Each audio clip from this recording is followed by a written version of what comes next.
Get the screen, everything right there.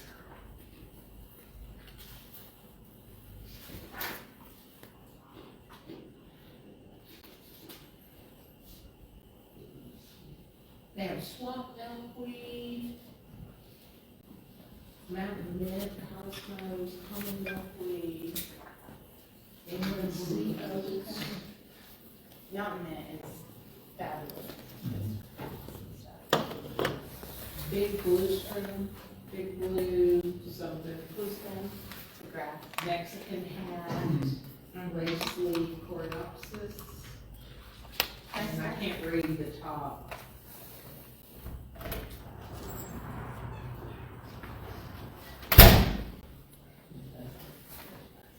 But that's what it looks like. Pretty cool. You did. All right, well, at 7 o'clock, so we'll kick off the meeting. My name's Joanna Minzer. I'm the secretary here, and I also have the pleasure in life of being a horticulturist. So as I continue to learn about bees, I know that I have a long way to go, and I feel the same way about plants, to be honest. But I'm here to talk to you today about the relationship of plants and bees and what you could do as a beekeeper, as a homeowner, a renter, just as a human, to support bees with plants. And so when you think about, where bees find their food in nature, it's pretty simple. They find it from trees, shrubs, and flowering plants. Obviously, when things get more urban, they find food sources in different places, like hummingbird feeders, trash cans, other things. But in nature, they keep to the good stuff.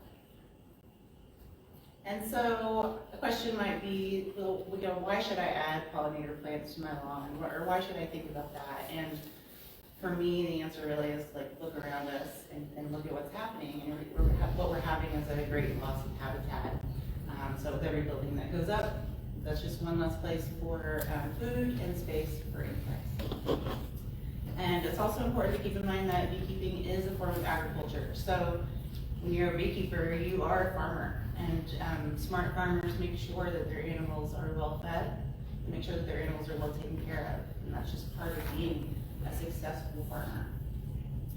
And then when you think about adding pollinator plants especially into urban spaces, what you're doing is you're adding in diversity, again, into spaces where diversity may have been lost. And so doing that, it not only helps honeybees, your neighbor's honeybees, but it helps all of the native animals that are losing their space as well.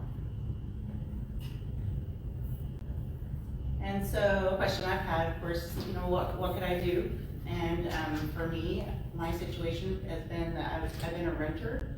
And so when you think about that, you wonder, how much time or energy or money do I invest into a space that's not mine? And so that may change the way you treat the land. You might say, instead of planting a lot of trees, you might spend more money on seed and smaller plants so that you can still be a supporter even though you're in a temporary kind of situation.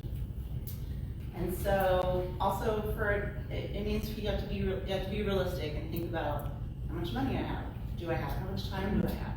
How much can I really take care of? So I think it's important to not bite off more than you can chew. And as I was speaking about earlier, when you're finding sources for seeds, for plants, it's important to think about where they're coming from.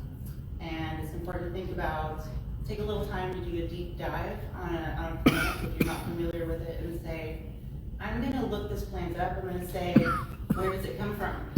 And what are its origins? Is this plant known to be invasive in my state? You could literally type the name of the plant in and say, is this plant blah, blah, blah invasive in Arkansas? And just go ahead and ask. So it's really interesting. A lot of times when you're doing this kind of research, you'll find out a lot about a plant that you hadn't known before, but I didn't know that plant came from this place, or I didn't know that this plant used to be used as a medicine. So there's a lot of cool rabbit holes you can go down while you're learning about plants and thinking about how you can support pollinators.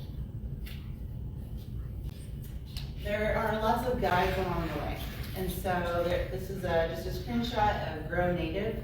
This is another resource you can use that will guide you toward plants that grow in the region that support pollinators, as well as places that you can go to find these plants. And so it's a nice, like a hub of information about where you could get native plants from reputable sources. Very helpful. A few places that I found seed online, and I found it to be good seed, and I've had good success with it, would be Ernst Conservation. They really do. They have a great program. They've been doing it a while. American Meadows and Elk Mound Seed I found to be very cost effective. So if you're looking to cover some space and save money along the way, these are some pretty good sources to go. I'm talking about being able to get a pound of seed for $50 or $25. And so it's pretty awesome. And when you start to think about the distribution rates on that, you're like, oh, I could change my backyard for $100. And that's doable for a lot of us. Another place you can go to think about, to learn about where plants that will support bees would be to go to the U of A extension page and go to the honeybee page. And then they'll talk to you about just this. This is a screenshot from them. Plant families that attract honeybees. So they'll guide you literally into what's going to be the best. And they'll remind you not to plant breads and pears. They also have these really cool infographics. And so I just wanted to, I know you can't read a lot of it, and that's okay. But it's really cool because what they're doing in this left column are, this is pollen, so the bees bring the pollen back, then they analyze the pollen, and they're able to say, this is, where did the pollen come from? So we got agricultural bees, and then we have urban bees. And I thought it was really cool that they were able to literally break down and tell you, this is what they like the best. They happen to like the purple, those are willow trees. So purple is willow trees. That's a surprise, right? Up in the urban site, the brown, maple trees. So when you start to think about how important trees are, especially early season, see this March, see the dates here on the side? So trees are especially, trees and shrubs, they're like the powerhouse of the early season. Then you move into the more herbaceous, the things that come out after frost days. So really interesting infographics to show you how the bees are feeding on different things during different times of the year, and how you can support that. And it's really cool because it's like listing their diet for you. Like, if you're wondering, here we go. What's the deal with the Bradford pears? What is that all about? So, They were planning on you.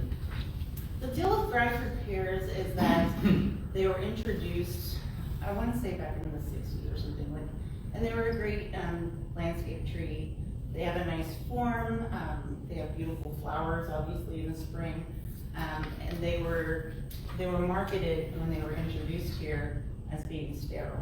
However, these Bradford Gallery pears have crossbred with our pears, and so now they're just everywhere.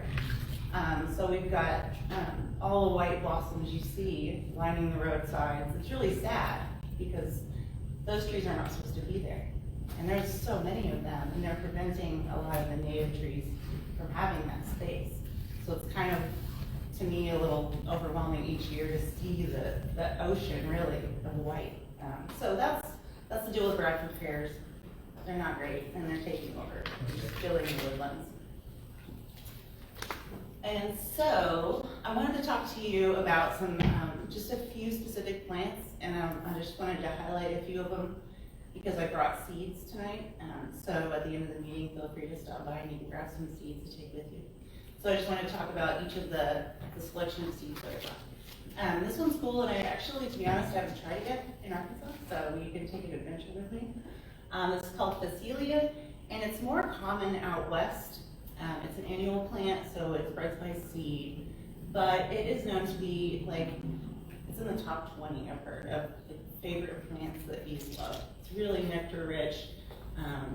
The bees just love all those tiny little flowers, and so I got some seeds, and I'm gonna try it. Just keep in mind when you plant these seeds, even though the seeds are tiny, you want to plant them with a very light covering soil. They need darkness to germinate, but you can't cover them with too much soil or they won't make it out. So just a little fun fact about that one. And if they grow, could you let me know how it goes and take pictures of these on my property? I also brought a wildflower mix. The great thing about a wildflower mix is that because you have this variety of flowers, you're gonna have a longer blooming period. And what that means is that you're gonna have a longer, more stable food source for bees. And not just your honeybees, but because you have this variety of wildflowers, you're gonna have bees that are appropriate for your native bees as well. And whereas a honeybee is less of a specialized feeder, they will get nectar and pollen from a variety of different flowers. However, native bees can be really specialized to certain flowers and they can only feed on a specific shape of flower because of their tongue shape or length. So that's why it's great to throw wildflowers in as well, because you've got to feed the native guys too. Also brought sweet alyssum. Very common plant. It's a classic, and there's a good reason for it. It's really small. It's really easy to grow. You can grow it from seed. It only grows to be about, I would say, 6 to 8 inches tall. So it's almost perfect for any landscape. It's not going to interfere with anything. It's lovely in front of a doorway because it has a very strong scent, and it literally almost smells like honey when you have a lot of it growing. The scent does attract lots of different pollinators, and we've seen it just bloom. We were talking about it today, all the way from May to August. So it's a wonderful little tiny plant. And we'll go to the opposite, sunflowers.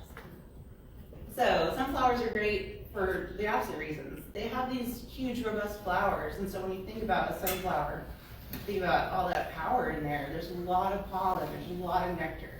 Boom, food, sunflowers. So I brought some sunflowers as well. I brought a Henry Wild, it's more of an heirloom type.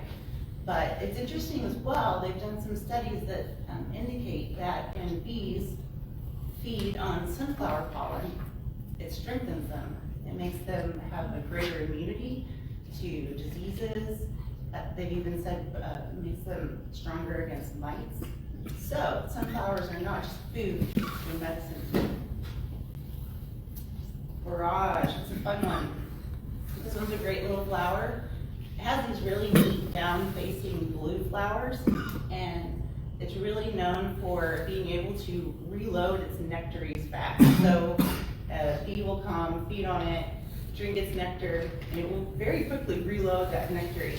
And another cool thing about the downward-facing flower is that the water doesn't water down their nectar. So it's always really sweet and fabulous. So, gotta love barrage. It's also edible, so you can enjoy it too if you want to have a little barrage, eat. And it does have a long blooming period, and it does grow really easily from seed. You practically just throw it out. But it's a larger seed, so it's okay to like stick it in about 1/8 to 1/4 inch. And we have another fabulous late season flower, the Tithonia rotundifolia, also known as the Mexican sunflower. It can grow to be 6, 8 feet tall, and it will just be multiple branching with all these fantastic orange blossoms. And so bees love it. It generally blooms in about September, October. So that's kind of a nice time to have these really big bright flowers going off. They have a lot of pollen, have a lot of nectar. They're great for the honeybees as they're getting ready to pack up for winter. And they're really, really great for monarchs. But they bloom generally during the time when the monarchs are flying back south. And so having a big patch of this in your yard is going to be a great monarch stopping point to give them food to get back home. So I just wanted to list off, some native trees, just as a reminder, that are great to give you that early season pollen boost. And so what they're doing in early season off those trees is they're gathering as much pollen as they can. So we've got lots of trees, lots of shrubs. And I want to say that getting trees and shrubs is not out of your reach as well if you're on a budget. Because you can go to the Arkansas Department of Agriculture. You can go into the forestry tab. You can go to tree seedlings.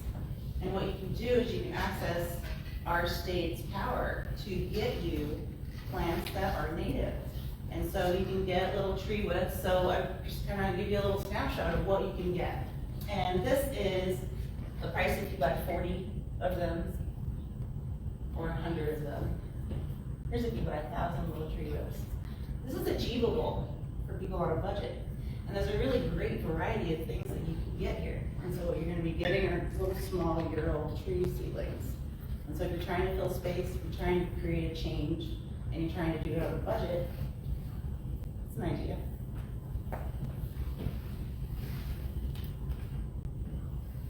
And so just in my time working here in Northwest Arkansas as a horticulturist and as a beekeeper, these are plants that I have seen bees on, and I can vouch for.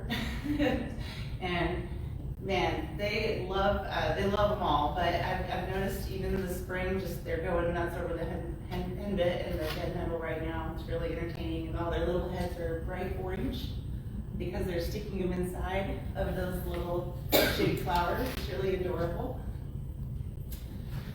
And I just wanted to end with showing you just like a variety of things, places where these are my pictures where I've seen my bees. These are on my garlic chives.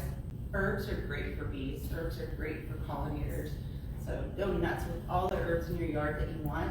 It's gonna make everybody happy, and your yard will smell great. Milkweed, everybody loves milkweed. Monarchs love it, we love it, bees love it. Some purple milkweed. This is mountain mint, we were talking about that.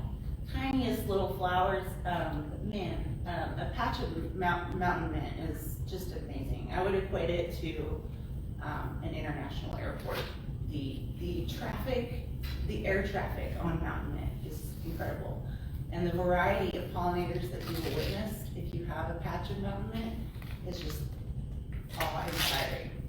Does it spread like domestic mint does, or is it more self-contained? It's definitely not self-contained. It doesn't spread like all the rest of the mints do, maybe not as fast, but it does grow its borders. It doesn't run, it swells. And it's really lovely though. Once you get a patch of mountain mint going, it's so thick, no weeds can even get through it. It's just a mat, and it's incredible. So cool. I can't speak highly enough of mountain mint. And then in the autumn, asters are extremely important. The aromatic asters, anything in the aster family is really going to carry your bees through, give them a lot of power to get through the winter. Goldenrod, another aster. So just a lot of fun witnessing of bees interacting with plants. And just keep in mind, I would say a reminder, honeybees are interesting in the way that they feed. So I was actually researching a little bit about it today. And honeybees, when they go out to forage, they will find a good nectar source, a good pollen source. They're only going to feed on one type of flower per journey. It's really interesting. It's called flower fidelity. I've never heard of it. It's hilariously awesome and true. And it is what makes honeybees so great for agricultural pollination because of this flower fidelity. Because they can take honeybees, put them into the orange orchard, and they're gonna do the oranges, and they're gonna stick with it, and that's really neat. And the native bees are the opposite. They're kind of referred to as like pack rats. So they're just out visiting all different flowers, and they're wonderful in their own right for doing that. The honeybee has been compared to as having like OCD, it's like I must find all of this type of flower. So it's very, very cool.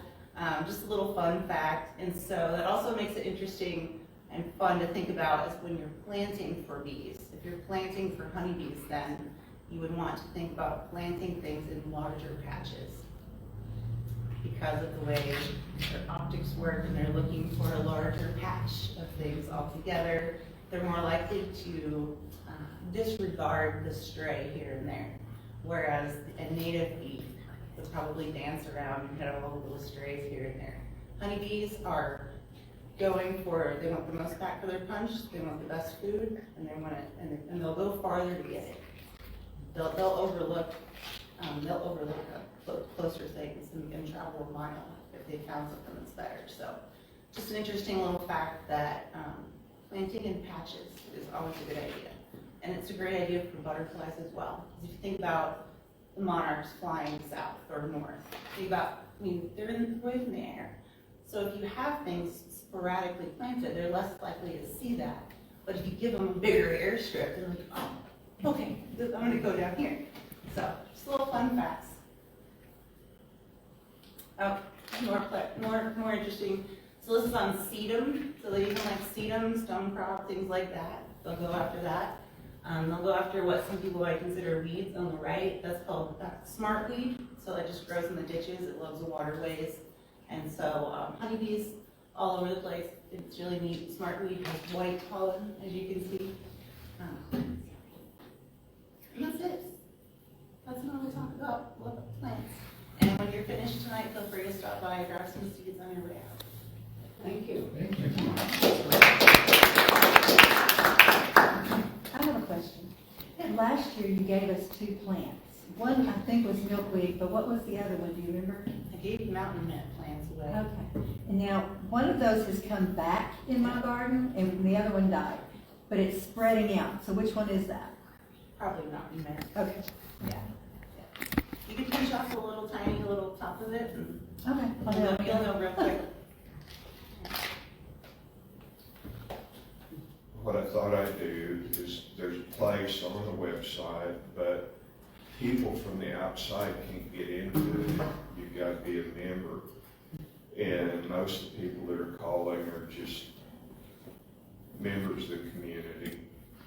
And so, what I thought is, if you're interested, if somebody finds a swarm and you want a swarm, if you'll leave your name and phone number and approximately how far you want to go. If you live in Rogers and you just want to go in Rogers, write that down so I can have a list, and I will text you if somebody in your area has got a swarm that they want collected. There was one in Gentry that looked to be about a 3-pound swarm. That would have been a really nice one to have. But they've been out in the rain all night, and I don't know if a person could have gotten the lid or not. And just, they were cold and wet, and that doesn't work. So if you want, put your name, phone number, how far you'll go, and start that around. And I apologize, I got a cold or something, and I'm coughing and gagging and carrying on. I'm gonna run out real quick and grab a cup out of the truck. I'll be right back.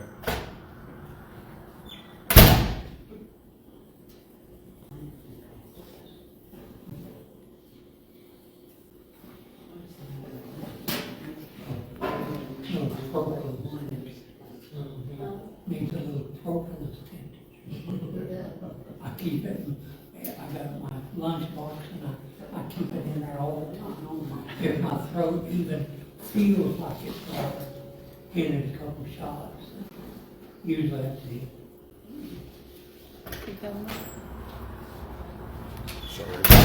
That's okay. Is mountain mint actually one of the mints? I mean, is it part of the mint family? That's mint, peppermint and all that? It is Mountain in the mint? mint family, yes. Boxes There's several different kinds of mountain mint too. So it's fun, you can get ones with rounded leaves or long leaves, or really long leaves, yeah, it's fun. Is it a baby flower? Can you buy it? Can you buy seed?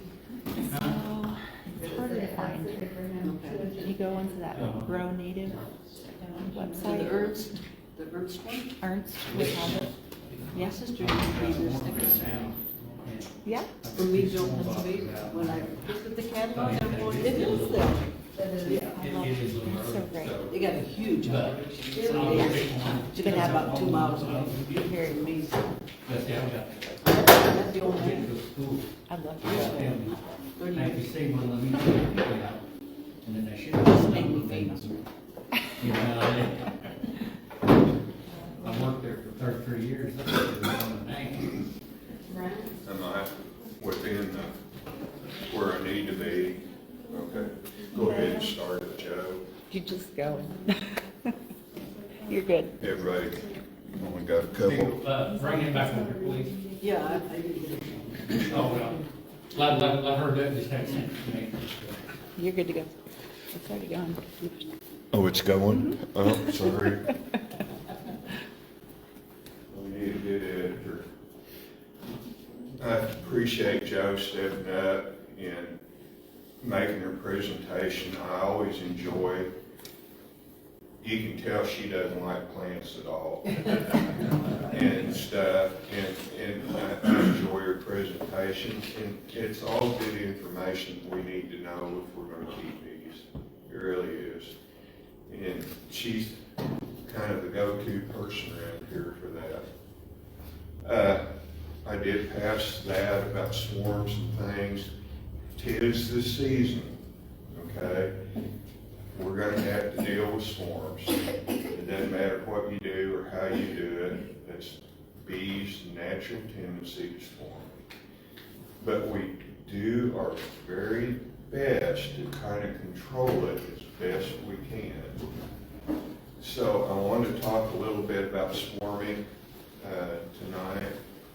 And I wanted to clear up something. Sometimes I don't make things as clear as I should. When I talk about space and adding space for the bees, I don't believe it's a cure-all for swarms. But it helps control the tendency. If they're not crowded and they feel like they've got plenty of space, they have a lot less tendency to swarm. And I was in some a week ago that had plenty of room and they swarmed. So there are some races of bees that are out there that have a higher tendency to swarm than others. And it's up to each individual beekeeper to make a determination about what they want to do about that. You requeen, you sell those bees, you keep it, live with the swarms, and hope you catch some of them back. But I'm greedy. I don't like spending all winter keeping some bees alive and then watching them fly off into the sunset in the spring. I kind of like to keep them around and get them to make honey for me instead of somebody else. And I talked about this last year, about this time, and I don't want to beat you all to death with it, but it was some good information, and sometimes we need reminding of some things that you can do to prevent swarm, to slow down swarming. Let me change my language up a little bit. And a lot of it's space, it really is. And everybody's got a different method. I'm going to talk about Greg Rogers for a little bit. He's a North Carolina beekeeper, good friends with Bob Denny. He runs about 350 colonies by himself, and he's not spring chicken anymore. Ryan and I met him, and he's from the Little Rock area, so he's got some ties to Arkansas, and he's pretty good over with him. So what I'm going to do is kind of talk about something he talks about. Now, he and Bob Denny both have dates that they want a certain number of frames of brood in their brood box by a certain day. And most of the time, for both of them, it's going to be 5 frames. They want 5 frames of brood in there the 5th of March. If it's more than that, they make a determination whether they're going to split that or just take brood and add it to weaker colonies. Anyway, they'll make management decisions to equalize the brood, move it around. Really, the first part of March is too early to make a split. Sometimes you can just add a box move some brood up into that box to help populate it. If you're more than a first-year beekeeper, you've got drawn comb that you can put in the box to help them draw it up there. So it's important to have drawn comb, and we need to continually work on that. But we'll start out with this. We've equalized, and we've got the brood box down to 5 frames of brood. That's what the black will represent. And what we'll do is we'll start manipulating them. And when you're doing that, you never want to separate the brood and just leave one frame of brood by itself. You always want to leave at least 2 frames of brood together. So to make a split here, and what you would do is you'd pull an outside frame that they're not working on. You'd spread 2 frames of brood on one side and 3 frames on the other, and get your bee space back. And then in a week or 10 days, they would have this drawn out and be using it. And so what Greg does is about 10 days, switch that out. He's now got 6 frames of brood. And I don't know how he has the time and energy to do 350 hives like this, but apparently he does. So then what he does is he keeps rotating this, so you can do a couple things. Okay, how would you split 6 frames of brood? 3 and 3, I think. Okay, Or you gonna split 2 times, you go 2, 2, and 2. yeah. And that would be a good conservative, but you'll have 2 frames together. So you could take that and put 2 together, and put 2 together, and then move another one. And when you get to 6, instead of just doing 1 frame, you can do 2. Yeah. And so in 10 days, it's drawn out.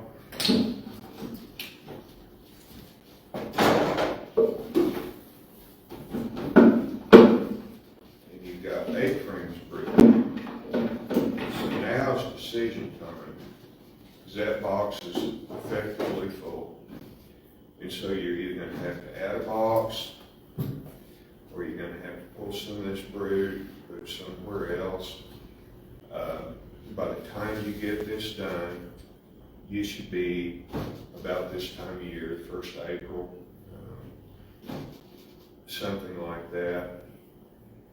You could look at your drone population, the way the brood is and things. With 8 frames, you can get 2 strong frames of brood and a frame of food, and you could make a split. And then you can put fresh, just wax foundation in there and go again. And this is kind of the method Greg used when he's doing apple pollination. And it helps him keep, again, if I said it wrong, I didn't mean to. There's no sure cure for swarming. There's just things that you can do to slow it down and prevent it and control it, so that you're utilizing the resources that you spent a whole year going out instead of watching them fly off. And so that's one thing you can do. But there's some other things that you can do. You could add a box, put a queen excluder on, move some brood up, shake it down, move some brood up, and let those bees hatch out, and then just put some wax foundation if the weather wasn't to the point where you could split your bees. And so there's varying things to use, but building nukes, adding boxes, and when they're really wanting to draw comb and get with it, to keep them busy, it's better to use wax foundation rather than drawn comb, because it'll slow them down and take more time. And not every frame needs to be drawn comb, but you can mix it up a little bit. But it is a lot of work to try to keep them from swarming.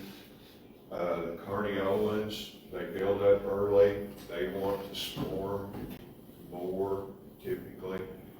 The Saskatraz, which I'm kind of moving towards, they're pretty chill bees, and they hang with you pretty good. And they don't have as high a tendency to swarm, but they all do. If some of you are like me, I started out catching swarms, and those swarms that I caught tend to be more aggressive, and they tend to have a higher tendency to swarm. It's just the nature of the beast, and living out in the outdoors and stuff, you end up with a more defensive bee for sure. So that's some of the things that we need to be looking at. The weather's changed on us. We were in a good minor flow. They were really bringing in pollen and nectar. Things were going good. And now this rain and weather's hit, and we need to keep a really close eye on them. They could get in trouble really fast right now. And so we need to be doing weekly checks to make sure. And all of us are doing. When we're running. They can get in trouble really quick, what do you mean? I'm sorry, When Lou. you say they can get in trouble really quick, what do you mean? Starving. With cold weather, they can't get out and fly. It tends to wash the pollen off. They have a harder time finding pollen and nectar till it kind of dries up. We need the rain, but we don't need bunches of it for a long period of time. And I went and helped some people, Libby, last year, that their bees were flat starved out the first night. I mean, there wasn't any nectar, there wasn't any pollen. You can see the bees, they go in the bottom of the cells and go buried. I mean, just their tails sticking out just a little bit, trying to get down the very bottom of the cells and pull stuff out. And when they get that hungry, they'll also start cannibalizing the larvae.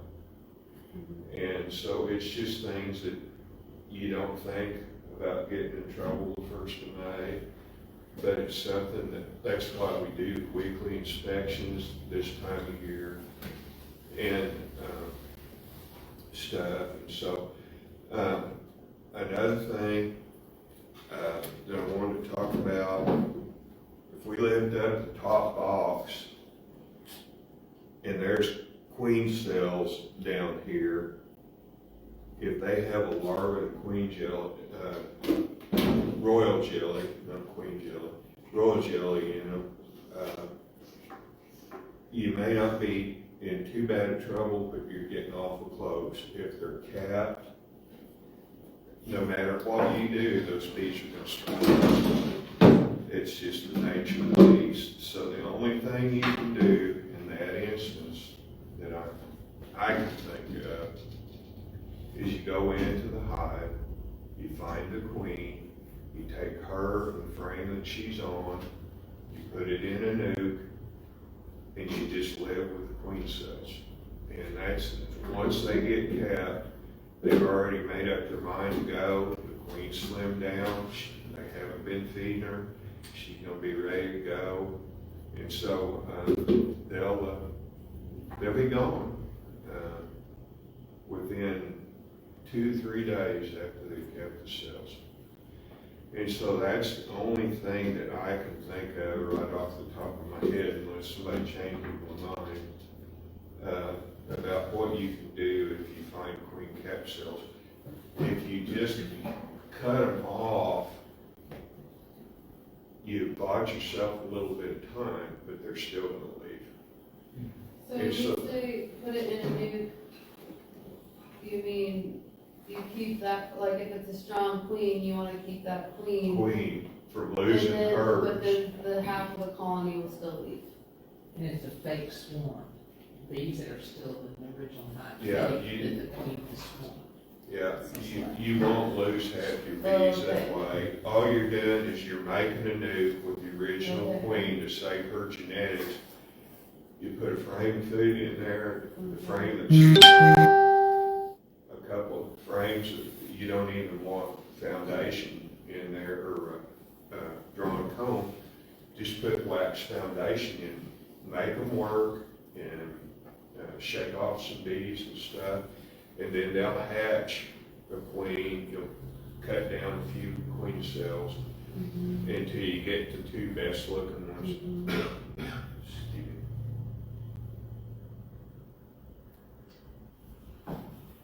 And then you'll let them fight it out. And by that time, I've seen plenty of drones, and I think you can get a queen mated now. And so I think it's all right to go ahead and let them do it. And you save that hive, you still have enough population left that it'll make a honey crop and everything, and you save the genetics, and you can start, if you really like that queen, you can start back with a new colony off of her. What was the timing on that again? Can you find the cap cell? You said that's when we make this move? Typically, see, that cell's 9 days old to 10 days old when it's capped. She's gonna hatch out in less than a week. And when they get to that point, the workers quit feeding the queen. And when they quit feeding her, she slims down and she gets ready to fly. And as soon as she's ready, probably around day 12 or 13, they're gonna leave. And she's gonna take a whole bunch of workers with her and stuff. And you'll never get that colony built back in time to make a honey crop that year. And so that's kind of shortcutting it by doing it that way, is just removing the genetics and saving that and letting them raise a new queen, because you still got 95% of your bees in there and they're not gonna go anywhere. But if the queen leaves, they're gonna follow those pheromones, they're gonna go with her. And so, you know, it's difficult choices that you have to make. So how far away would you have to move that queen away from that hive? Just to the next hive over? Yeah, Really? because Even she's not, pheromones? yeah, she's not going anywhere. And what you want to do is you know where the queen is, because you just put her in the box. So you can pick up a frame of open larvae that's got eggs and really young brood on it. Those will all be nurse bees, okay? Just take them over to the nuke and shake them off. Nurse bees aren't going anywhere. You know, and if you do get a few workers, when they go out to forage, they'll go back to the old colony. You still got your bees. You've got young bees that will take care of the queen. She'll go back to laying again, you know. But all we're trying to do is we know that they're gonna do it. We know it's their tendency.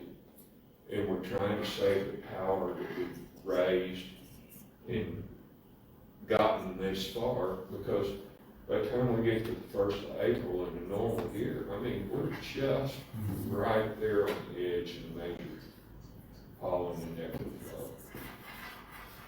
And then, I'm not saying they won't, but more than likely, they will forget completely about swarming once the nectar flow starts coming in.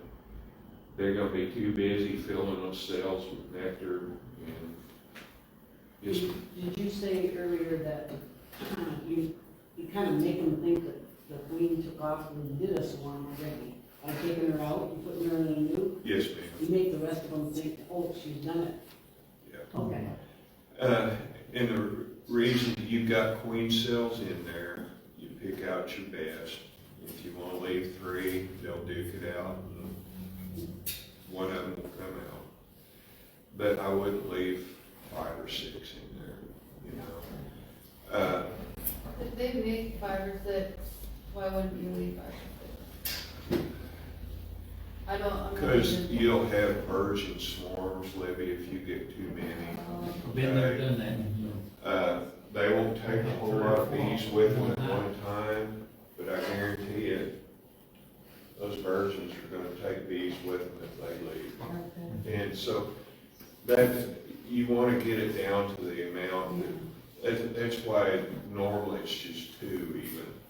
And, in case one of them doesn't make it, you've got a backup that can try to go out and get bread. And what we're trying to do is just delay it long enough, the weather conditions are more acceptable to raising the new queen. They're more acceptable to raise and brood and start the nukes and stuff. And this year was a little tough, you know, I've already got a few nukes going out there. And so, but it's disconcerting. I had one hive that had 2 really good queen cells, and I'm gonna end up combining it because neither one of them made it back on their mating flight. I just checked on Monday. And so it was a little too early for them, but I thought there was a chance because it looked like the drones were mature enough to breed. And so, anyway, when you go early, you just Take that risk. taking a big risk, you know. Makes sense. That's why you're getting a mated queen Right, instead of taking a chance. yeah. You'll have a 6-week jump on everybody else around here. And you'll be right on the front edge of the flow, and your hive will build up so fast, and stuff. Yeah. I knew that hives tended to, like, they would swarm, and then sometimes they would swarm again, and then sometimes they would swarm again. That's those I birds. didn't realize it was because of that. I Yeah. never really researched it. Yeah, typically the old queen will take the most bees with her, but I guarantee you virgin queens take bees with them every time they leave the hive. Okay, makes sense. Yeah. So, and that's why I felt like it was safer to go with bred queens for you. Okay. So, anyway, got a couple minutes. But when you tip your boxes, I think it looks like everybody in here is pretty experienced. You'll see the swarm cells right along the very bottom. They'll hide them in the drone comb on the bottom a lot of times, but that's the best way to look. If it's a super procedure, it's going to be up here high on the frame. You won't see them tipping them. But it's easy to miss a queen cell, and all you gotta do is miss one, and you're gonna lose a lot of bees. So, then I wanted to kind of go over that. And, I don't know, Joanna was talking about, I asked her, because she was gonna do this presentation in May, and things turned out, and I wasn't prepared, and stuff, but things happen. And so, I think she's gonna do another presentation, but I'm doing some things out there different. I'm always messing around. I'm making some 2 queen colonies now. And I don't know how it's gonna work. It shows on the videos that I watched that it's working pretty good. Some people say the honey production hasn't increased. Some people says it makes it a lot better. But what I've done, just a minute, and I wish I was smart like Joanna. I'd do a PowerPoint and I'd take pictures and we see them. But what I've done, and I didn't bring all the things, I put 2 leaves side by side on identical bottom boards. It doesn't make any difference whether they're solid or beetle boards or whatever they are, just so they're identical, so that the hives are good and level. Then I take the queen excluder, 10-frame queen excluder, and put right over that, right in the middle. And what you have left is your migratory lids for 5-frame nukes fit perfectly on each side. And then what you do is you start putting your mediums supers right up on top of that queen excluder. And so your brood's all down here, this queen's working, and you know, natural tendency of bees, they want to carry everything up when they need it and want to carry it back down.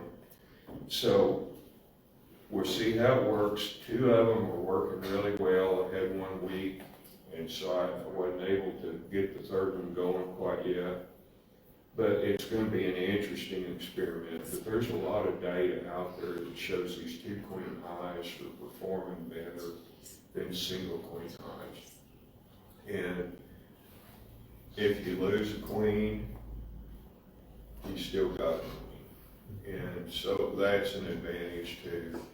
And the thing I like about it so far is I can lift that nuke lid off and I can get 5 frames real easy and see if they're filling it out and how much brood's there and everything. And I'm still working on, I think what I'm going to end up having to do is pull supers off the top, or at least get it down to 1 and slide the whole thing over and cover 1 box where I can get to all 10 frames. And then when I get that done, then I can slide it back the other way and do the other box and inspect all 10 frames, make sure they're not getting honey bound, queen still got room to lay, all that kind of stuff that you do in a normal inspection. And so I'd like to have some pictures to be able to show you all, and maybe Joanne will help me try to do some kind of PowerPoint where we can do pictures like that so we can see. And the Acume, I didn't bring one, but the Acume has a divider for each chamber that it's got on. And, excuse me, you can't make the boxes as big because with the divider, using these kind of frames, I can get 5 frames on each side. With wooden frames, I can only get 4. So my intent is with the Acumes is I'll go 2 deeps high and I'll have 5 and 5 on each side. So that'll give me my 10 frames for the brood where they can't outrun it and they should have plenty of room to lay eggs. Then I'm going to put queen excluder on top of that and just start stacking my supers on top of that double deep, and it's going to work the same principle. The first 2 chambers are going to be your brood, queen excluder, and then everything's honey. The inspections are not going to be hard to do that way. You're only lifting 40 pounds off instead of 80. I don't know. But anyway, give you all an update, some things I'm trying out there. So, anybody got any questions? Somehow I managed to talk to 8 o'clock. And it has nothing to do with this, but I've been working on my frames and I've been building up, my comb, you know. Good, And so, good. when yes, thank you. So, I like to checkerboard. Absolutely, Yes. absolutely. Now, I'm looking at some of this comb thinking, how pristine does this need to be to spin out honey? You know what I'm getting at? Yeah, Because some of it is 2 got or a 3 lot of years old. pollen in it. Yeah. You can fix that brood comb. You can restrict it, or you use queen excluders. Mhm. Okay. Keep all the brood comb down in the brood area, okay? And once they get it drawn out, now if it's just turned a little bit, you know, if they lay a few eggs in it for a few months, then you're gonna be fine. But the main thing with that is, if you just store honey supers, the hive beetles and the wax moths don't attack it. It's the brood comb that they go after. And I haven't really, I got it, and it ended up turning off cold, but there's a new product called Sertan, and it's not real expensive, and I don't remember the ratios, but I got a little 1 gallon sprayer, and you mix up the Sertan and just water, and you across the frame, flip it over, and it's Thurga something side. We've used it in the garden for years for cabbage, worms, and all kinds of stuff like that. And they've got it approved for use in honey bees now. And the wax moths come and they lay in that brood comb in the winter. But as soon as the larva hatches out, they eat a little bit and they die. Well, that sounds like a game And changer. it's not, yeah, it is. I was glad to see it on the So market. did the bee suppliers carry it? This Yes, season? yeah. CERTAN, and I think even Amazon has it as well. But there's just some things about that, but as soon, the problem, all of us, I gave well on mediums, and I was just like a brand new beekeeper last year. I had to start all over just like everybody else. We ran into trouble the 1st of June. It got so hot and dry they quit growing comb. And you couldn't do anything. You can't do anything without drawing comb. You can't do anything. You just can't. And so I suffered just like a brand new beekeeper last year because of my stupidity. And so it's a difficult choice, but a lot of times, the only way to get it drawn is to let the bees have 100% access to it. But that doesn't mean you have to do it even all summer. Once you get it drawn out, if it's hatched, shake the bees off, put another box on, queen excluder, and put that up above the queen excluder. The worker bees will hatch out, and then they'll backfill it with honey. And it won't turn super dark, but still, it's a good plan to go ahead and use something like that Sertan.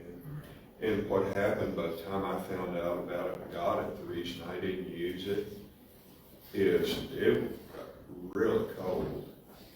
And I just put it out on the front porch, and it stayed there all winter. And I had 0 problems with wax moths or small hive beetles and stuff. So, but I've got it now, and it's another tool in the toolbox in the arsenal.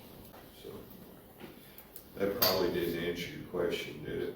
Well, I It's- also think that maybe what I think is gross, somebody else would think is gross. And Well, it doesn't show up. You're using a strainer, right? Absolutely. Okay. And I double strain it, actually.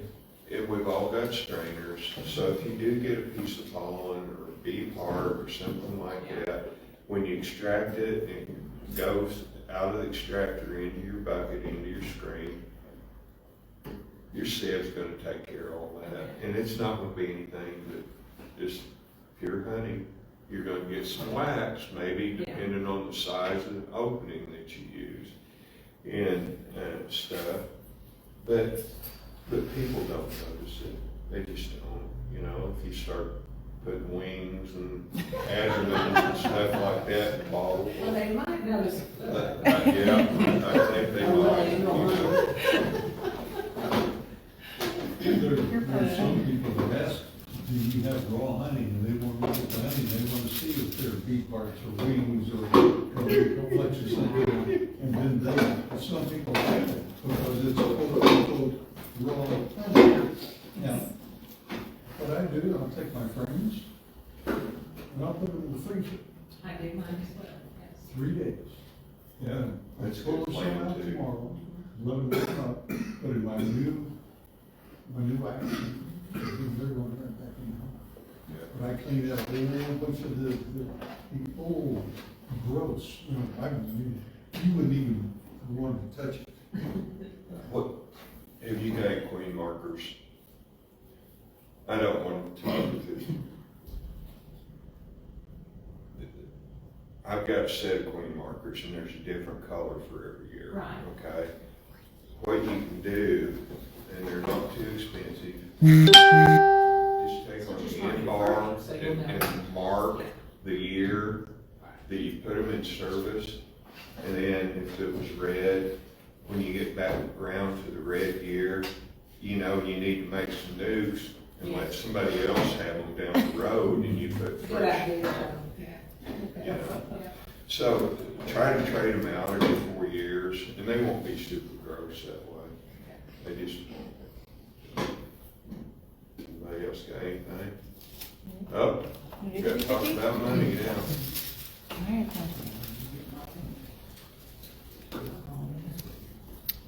Last three digits are 582. Can I have a loan? Is that thing still running? Yep. Shut it off. Thanks for y'all's patience.